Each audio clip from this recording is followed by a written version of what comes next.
families for the Australian Jewish Association in a volunteer capacity, and is a director in industrial cybersecurity for an Israeli cybersecurity company. She played NCAA Division I basketball at Harvard University and holds an MBA from Georgetown University in the United States. And allow me to add that without Courtney, this event tonight would not be possible, so please make her feel welcome. Courtney Schneider.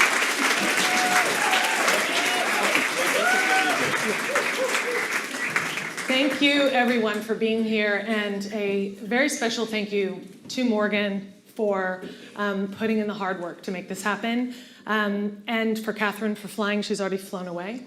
She flew down for just a number of hours to be here to speak, and for Senator Babbitt, for Cheryl and Aidan, these fearless leaders who are here today on this panel.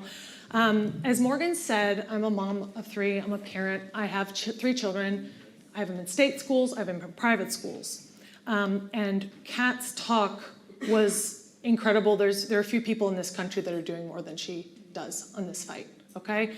She's incredible, and she's got all the knowledge. So she's imparted that on you, and you've seen kind of how this comes down from the top. What I'm gonna do is, as a parent, in my experience, the curriculum I've seen that is going into the schools where my children are affected, the books, the content, I'm gonna show you what I've come across. And I'm only gonna give you a tiny little sprinkling. I mean, I could be here for hours. But I found, just in looking at a few samples of things that are promoted through the schools, is set off just massive alarms regarding, what is appropriate child safeguarding, and when it comes to content that our kids are exposed to. So what's really interesting, working as an AJA rep with Kat's organization in defense of children, I just really need to put this out here. This group of people is the most diverse group of people you could ever possibly imagine. We have lesbians, gays, straight families, Christians, Jews, Muslims, Mormons, and we have transitioners, we have detransitioners. And what does that tell you? It tells you this is not political. This is moral. This is something that we not just should get behind, we must get behind. Protecting children, there's nothing more important. They do not have a voice. We are their voice. So I just want to start out by putting things into focus a little bit. This is one of my favorite quotes. It's by a man named Stafford Beer, who's a British management scientist, actually. And it's just a kind of a good way to approach a lot of different systems. The purpose of a system is what it does. You could apply that to a lot of different things. The purpose of a curriculum is the outcomes it creates.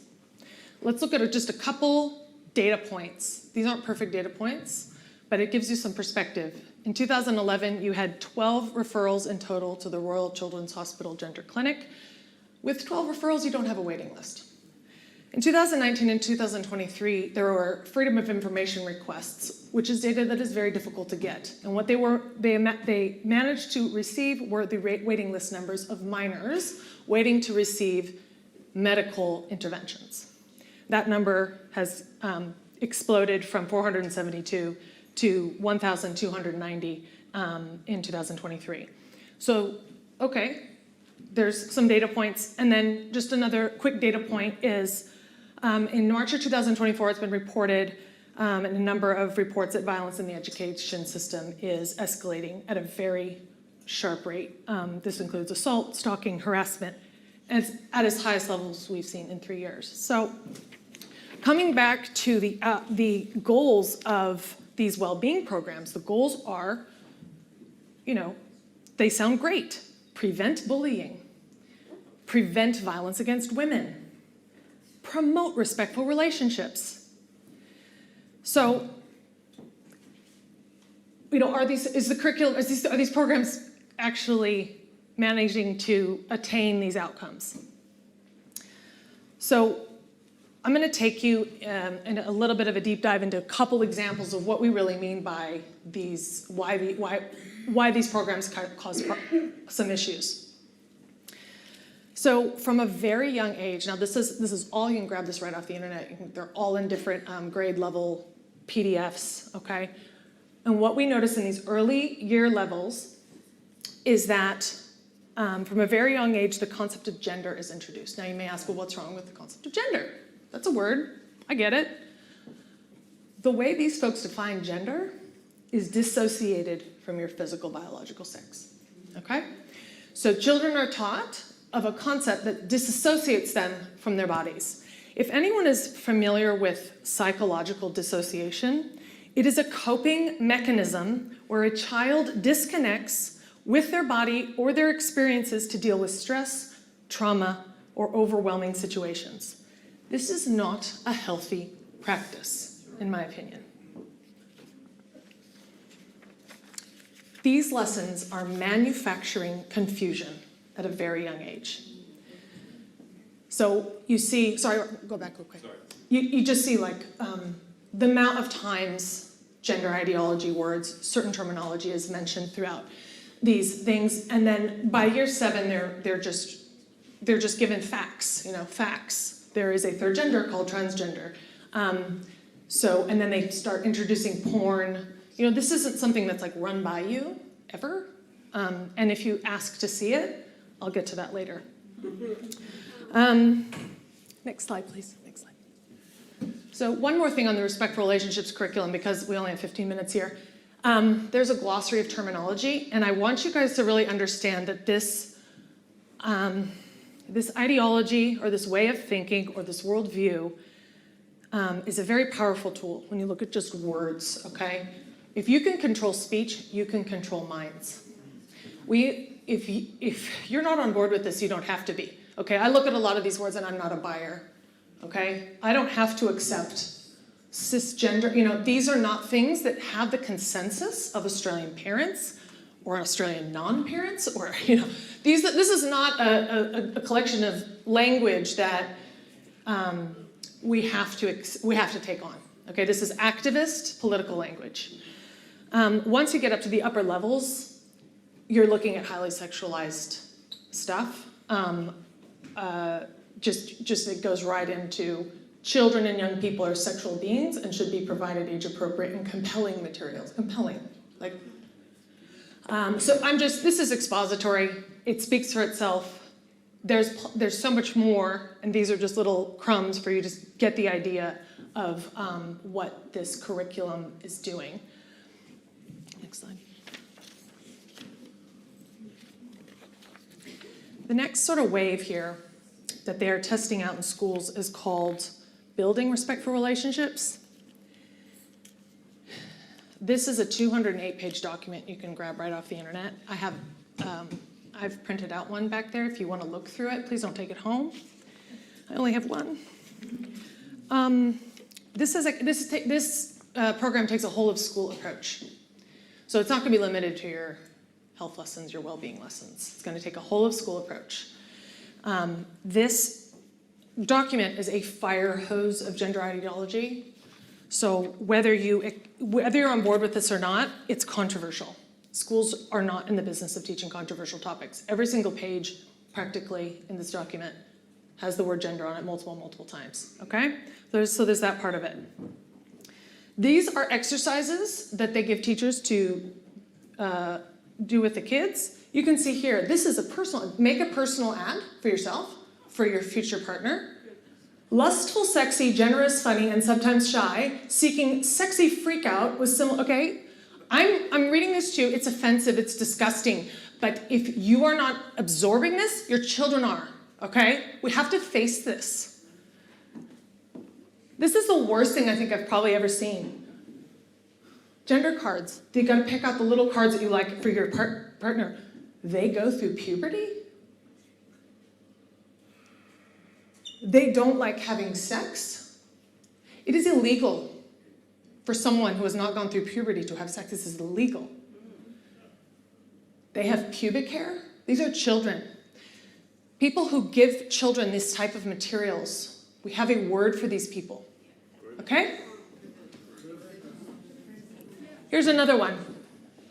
A partner this is children, this is grade 8 and up, gives me pleasure, I enjoy sex with, has other partners, threesomes, I don't know. So, their innocence is being stripped from them. Children have a human right to their innocence. Anyone who takes that away cannot give it back. Next slide, please. This is just more. I don't know if I need to go into it. These are like little stories, short stories, all sorts of, they really like to talk about sexting and nude photos being sent on their phones and people having addictions to porn and collecting porn on their phones. I mean, what if you're a parent who doesn't want their kid to have a phone for like a while? You know, they're gonna get and just they're just gonna get fed this stuff, whether, you know, if you choose to parent your kids a certain way, you don't have a choice. It's just coming, right? Next, please. Beware of third-party providers. You have got to ask your school who's in there. Who are these people? What is their background? Do they have kids? Why can't a school teacher who was already employed at the school and teaches your child teach this material? Do a little digging on -18 and the founder of that organization. If you know anything about this person, I don't believe he's with us anymore, and he was charged with some serious crimes. These people want to come in and put your son in a dress. And it's just unrelenting. It's just a mind, it's psychological experimentation that children never asked for. We also have school-wide activities. So this goes beyond the health class. These are like school-wide activities. We have whistleblowers that have come forward.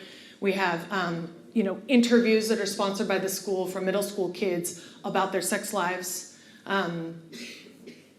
We have these holidays called Ida Hobbit. And this is what the school wants to do. They want to guide children to respect and accept people of all sexual orientations and gender identities. Guide, okay, all. Any parent with 2 brain cells to rub together knows that there are adult sexual lifestyles that have no business being around children. And furthermore, children have innate, instinctual barriers, and they know when something isn't safe. They understand when they're in danger, or they understand when something's NQR, not quite right, right? When you seek to destroy that and wear that down in a child, we also have a word for that. Next slide, please. My experience, again, this is the tip of the iceberg. This is young reader literature. These short stories, this is an Australian book, Australian authors. This is going to be everywhere. These short stories, I think, I don't know, there's a dozen in there. And I read through this book. And one short story talks about the rape of a 13-year-old boy in a Westfields mall bathroom by a 35-year-old man. There's a story about a little girl who's raped repeatedly by her father. Those erotic sex scenes. So we're looking at topics of sexual violence, pedophilia, incest, rape, and erotica for kids. This one here, graphic description of aroused genitalia, erotica, sexual voyeurism. This one up here, George, I find incredibly sad. Incredibly sad. This is a book for young readers.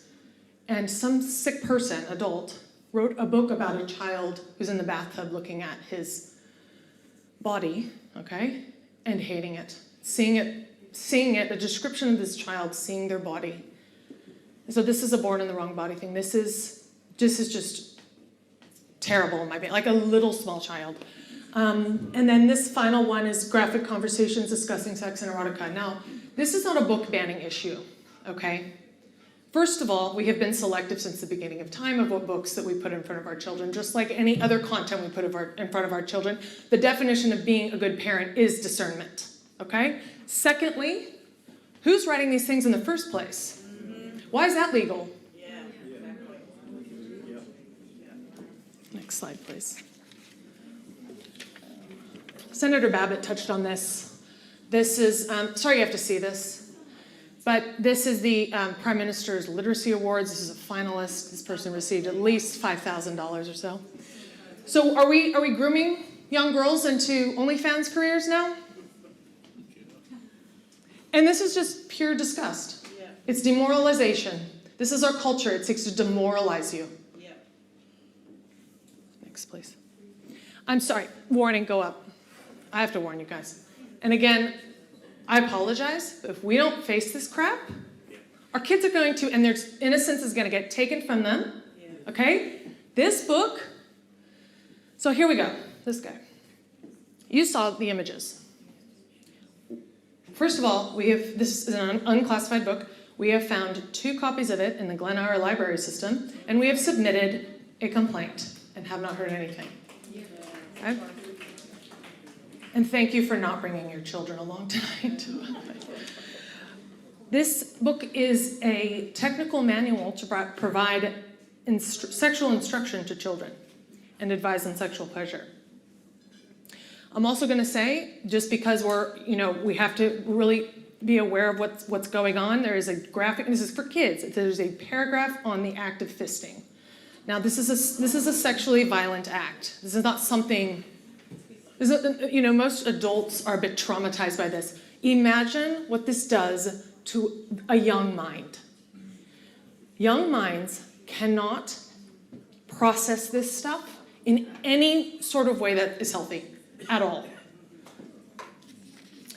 So Angela Rojas submitted, she's an amazing fighter in South Australia who is looking into book classification and restriction, and she submitted expensive submission to have this book reviewed.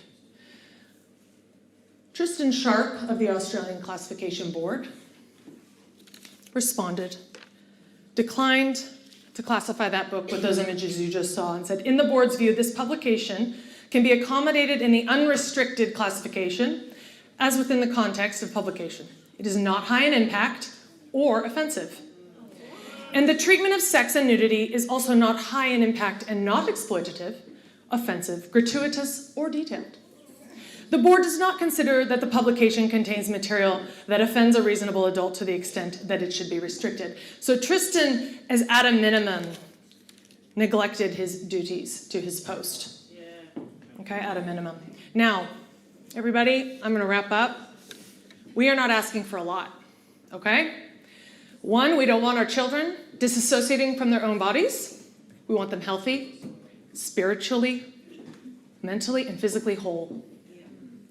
Number 2, we want the hypersexualization to stop immediately. Non-familial adults should take no interest in the sexuality of children and should not even consider them sexual beings. And children do not desire to know what kind of sex adults like to have either.